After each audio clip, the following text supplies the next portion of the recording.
ପ୍ରଭୁ ନୀଳମାଧବ। ଆପଣମାନେ ସମସ୍ତେ ଏହି ଭିଡ଼ିଓ ମାଧ୍ୟମରେ ପ୍ରଭୁ ନୀଳମାଧବଙ୍କର ବେଶ ଦର୍ଶନ କରିପାରିବେ। ପ୍ରଭୁଙ୍କର ବେଶ ଦର୍ଶନ କରି ଯେତେ ଦୂରରେ ଥିଲେ ବି ମଧ୍ୟ ପ୍ରଣାମ ଜଣାନ୍ତୁ।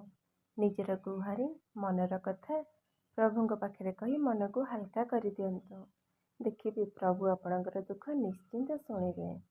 ସଦାବେଳେ ମନେ ରଖିଥିବେ ଗୋଟିଏ କଥା, ଦୁଃଖ ପରେ ସୁଖ ନିଶ୍ଚିନ୍ତ ଆସିଥାଏ। ମନଉଣା କରନ୍ତୁ ନାହିଁ। ପ୍ରଭୁ ଆପଣଙ୍କ ଉପରେ ନିଶ୍ଚିନ୍ତ କୃପା କରିବେ। ଆପଣଙ୍କର ସବୁ ଦୁଃଖ ଦୂର ହେଇଯିବ।